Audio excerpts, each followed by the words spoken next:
following program is a special presentation of the Big Ten Network, produced in association with Michigan State University.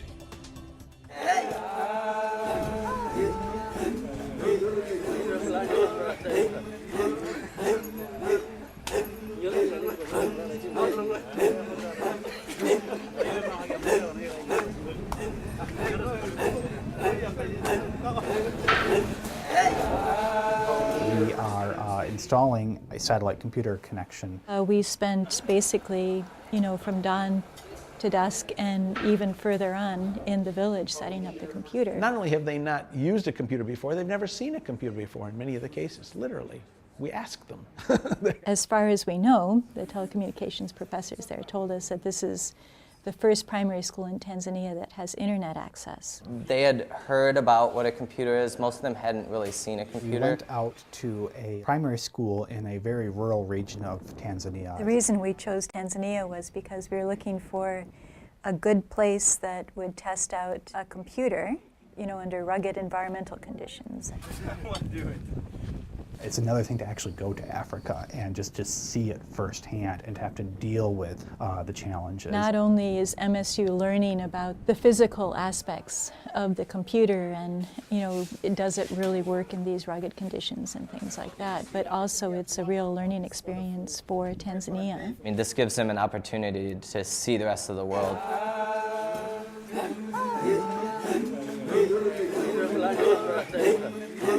Sparty at the Detroit airport. That's right. The idea was we'd take a succession of our student teams, Sparty aboard flight 615 to Amsterdam. let them design systems, and then we would take them actually to, in this case, Tanzania, Here we are at the airport, trying to fly to Arusha. and try them out in a school and see what lessons we learned.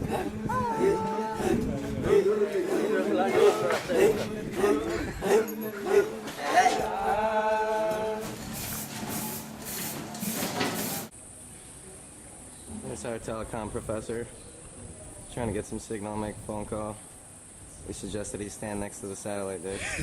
It's a really fun project. We really wanted to be on this project from the beginning. As a university, we've got a bunch of bright young students that can get involved in projects like this. When we went there, it was not what I expected. 163 centimeters. The group that actually went to Tanzania was myself and a telecommunications professor, Jennifer Olson, who went to the village with us. Professor Kurt Dimaj went along to Dar es Salaam. And with us, we took 4 students from electrical and computer engineering. We joined up with 2 students who had also been working with us at long distance from the University of Dar es Salaam. These were both electrical engineering students. And with 2 of their professors, a telecommunications professor and a power systems professor. And so there actually was a group of 10 of us that went to the village, the Lasirwa village, where the Baraka primary school that we worked in is located. And once we finally got to the village where we were installing the school, the students were just really happy that we were there. Spent each day and several nights at the school working on putting all of the gear together. Are you done inside? No. I'm going to double click the calculator. That brings up the calculator. It's hot, extremely hot, it's extremely dusty. About a year ago, we talked to a company called Lenovo, and they're the people who build the ThinkPad computers. They were interested in working with us on trying to develop a computer system that could be used in remote locations. For example, in an African village where there isn't a power grid, but they still want to provide connectivity to the internet and so forth. We designed a computer system with a solar power. Underneath there, we got the wires. So that it could be deployed off-grid, which the school that we put it on didn't have access to power. It didn't have access to water. Definitely out of the way, no power grid, no telecommunications infrastructure, off any sort of major road. And that's another part of engineering, is being able to figure out how to, right, with what you have, how do you make something that's going to do the job? Crawl under here and install the nuts and bolts so these things don't fall off. We gave them a rather abstract set of specifications and said, go for it. They designed something, they came along with us, they did most of the implementation work. Okay. And so it's a student-led project to deploy satellite solar-powered internet computers in a rural school. 240 volt power inverter. The project is to develop a computer system that is cheap so that it can be deployed in third world countries to give students access to the internet and to learning materials. Books are expensive, paper is expensive, pencils are expensive. And as it turned out, it was an excellent place to do it because people were so excited to have this computer in their classroom.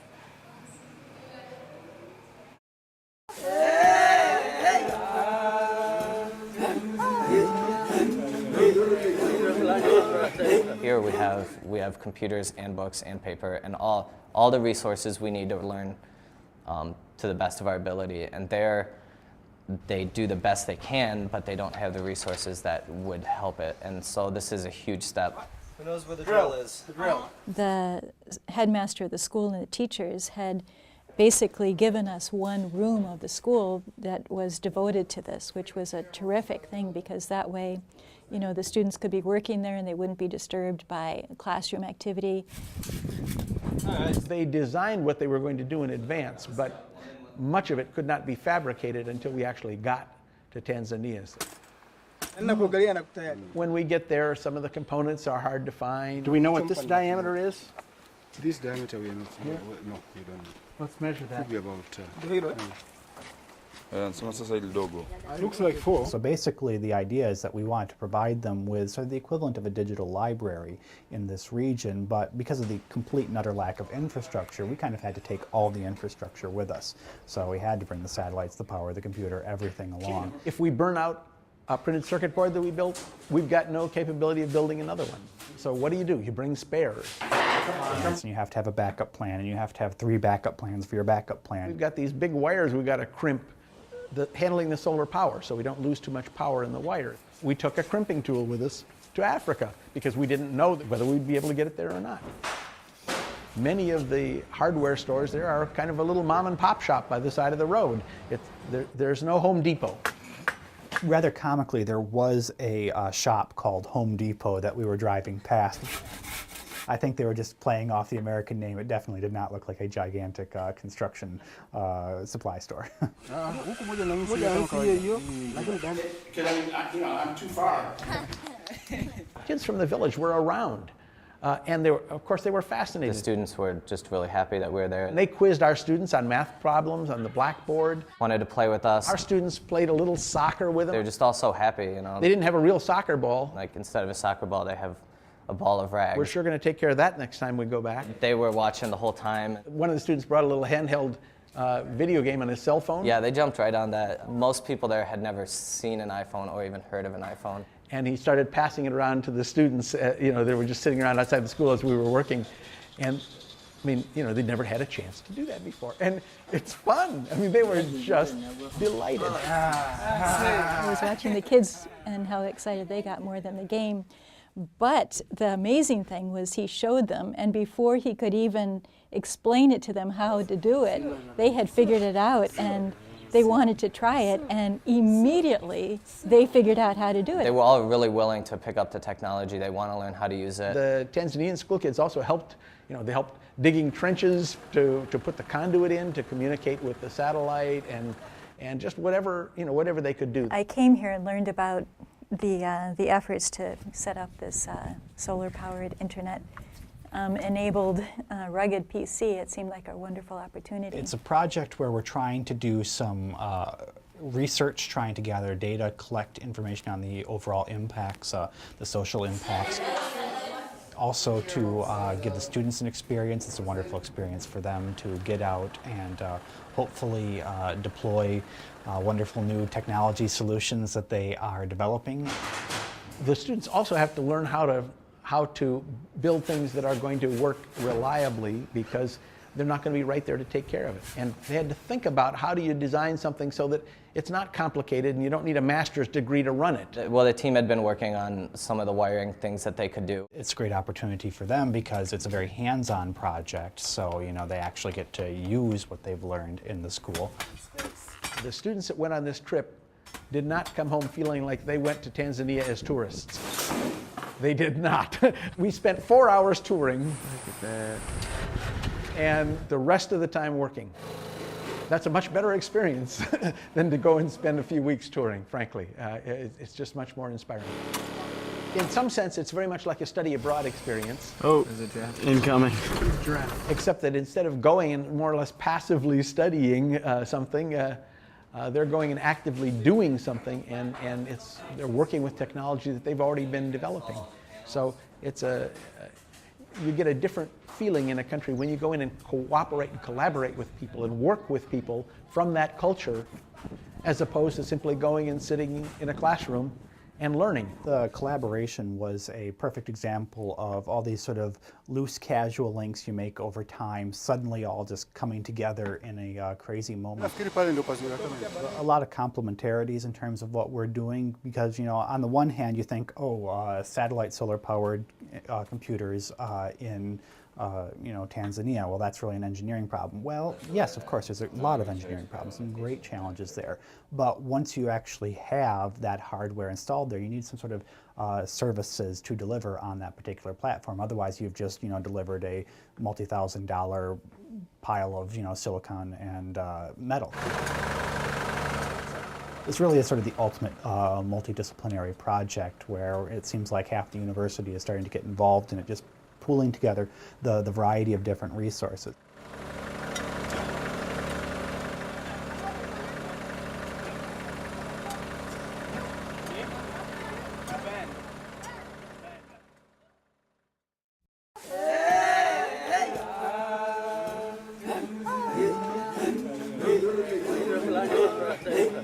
It's a pretty good environment for solar power. This one is totally off the edge of the frame. We're only 3 degrees south of the equator, so the days stay about the same length, and there's lots of bright sun, and it's right overhead for lots of the time. So our solar panels pick up a lot of energy in that way. Got the solar panels up and running. So we got 6 solar panels. They generate about 80 watts each. Did you put washers? And put them in a frame on the roof of the school. We had students, and even I was climbing around on the roof of the school. At the heart of the system is a Lenovo computer. Put the monitors and got everything situated the way we wanted it. In that computer, we put 2 dual-port video cards, so we could actually plug 4 displays into that one computer. That's in order that we could essentially run 4 seats for students to use, but with only having to power one computer to do that, and that cuts down on the amount of solar power that we need, of course. You can imagine a project like that requires, you know, a pretty big toolkit. We had to run conduits. We'll join them right up here at this corner. From the satellite and from the solar panels down into a big control panel, essentially. We actually ended up spending about like a 14-hour day straight actually doing the final install. We were there one morning, for example, we were working in the school until 3 o'clock in the morning. And then we were back up and at him at 6:30 in the morning after that, because we had to. I mean, we had to get it done. Yeah, and I'm gonna go. Yeah. Expanded with that, right? Yeah. I don't know how we can. This roof is like a radiator, radiates coolness. If your deviation is all south, no east-west. The students realized we had this nice steel cabinet that housed all of these components, the computer and the power stuff, and it was painted green. And we thought, well, you know, really, I mean, here's this green painted surface. It needs a block S. So we got some white paint and made a quick stencil and painted a block S on it, just again to try and strengthen the connection. But that's got 3 compartments in it, and everything in that had to be wired up. The solar power system and the computer communication system and the satellite internet and all that had to be essentially put together and tested and installed on the spot, with conduits running up to the roof, and conduit running to the satellite antenna beside the school building, and then cables running out to the terminals on the tables and all those sorts of things. So 9 amps. We put a kind of a wood divider in the middle of it, in a back compartment where we have all the high voltage stuff that you don't ever want anybody touching. And so that's sealed off, and it's locked. And then in the front, you have a panel, the front of that panel, where you have then all the controls, the switches, circuit breakers, things like that for powering on the computer.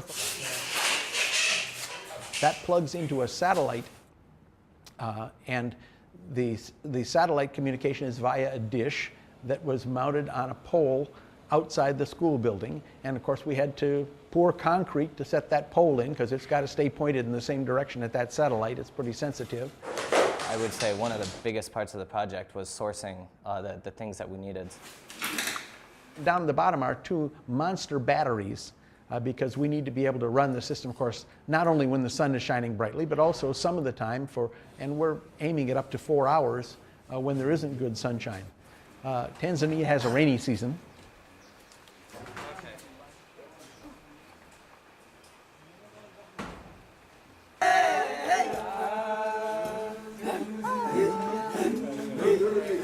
It was a pretty crazy, hectic day. There was a lot of wiring to be done. Well, right now we're getting ready to test the system. Well, once we got it all together, it all worked on the first try. It was a pretty amazing experience. It's not just that it's the internet per se, but it's that it's information. Because this school, like most schools, hardly have any books at all. So any kind of information is just, I mean, people are thirsty for information. We have a lot of educational games and things installed that help them to learn to use simple things like a mouse, because it seems like second nature to us, but like really that's the first step to learning a computer. I mean, the teachers had never seen a mouse before, but they caught on almost, within 5 minutes. They're really excited about it, and they're really excited to learn, so it'll be exciting to see when we go back. And that's a long-term development educational thing for Tanzania, and we can take those lessons and apply them elsewhere. So that's really, really critical. We hope that ultimately we will learn things that will be valuable to Lenovo as they look to actually create a real-world product. Well, when we did the training of how to use Wikipedia for the teachers, they just, I mean, we could hardly get them away from it. Of course, educating the local teachers to make sure that the teachers know how to use the technology, make sure the teachers can integrate the technology into their classroom. A delightful surprise to me. They called me up and Professor Olson and gave us the traditional garb that they wear. And then they gave me it's a sort of a club that's called a rungu, and it's something that elders are allowed to carry, others can't. And they made me an honorary elder of their group. When you get older in that country, you get more respect, not less respect. It was very moving that they wanted to have us feel like we were a part of their community. 3 keys to the 3 compartments on that large metal box here, and with these keys go responsibility. Well, we wanted to essentially turn the keys to the system over to the village, letting them understand that it's theirs. And so it's an experiment, to see what works, what doesn't work, what the teachers and the students get the most out of the internet and of the computer. It may be a first, at least it's an early pioneering system in a Maasai village, in a village where they don't have electric power. This is actually an opportunity where you get out there and you're really doing something concrete. For our students, of course, this represents an opportunity to work on something with a real customer, with real users in a school in Tanzania, and learn to do something that is very exciting. Other students might have just read about, the problems, but I've actually gone there and I have successfully addressed these challenges. And I think that's a really compelling story to be able to tell to potential future employers. The student teams are very highly motivated. They say, I don't care how much we have to work on this, we're going to make it work. It's right here. And it's an international project, so it reflects the sort of increasingly global nature of all jobs, so it gives them a global experience. It's not just the challenge of the initial deployment, but there's also then this next challenge, which we're really struggling with right now, which is to figure out how we can actually support, maintain, and extract value out of this. They came back very much committed to continuing their involvement. 2 of these students have already graduated. Well, I had a meeting in my office yesterday with one of them, okay, who was up here on campus figuring out what do we want to do to improve the software in that computer there. He's dedicated to seeing that happen, even though he's already, I mean, he not only is not getting a grade, but he's not even at MSU any longer. It really is great. There's a lot of work that still needs to be done, obviously. The system needs to be, you know, maybe a little more intuitive. The culture itself needs to become more comfortable with the technology before they can use it to its fullest degree. I think the long-term impacts are pretty interesting, pretty exciting. We think we are blazing some new ground there. I almost think it's sort of the ideal buzzword project for what the university's overall mission is today. Long-term, I think it's this partnership that's going to have a big impact. But I think eventually it will be a much more open world for them to see.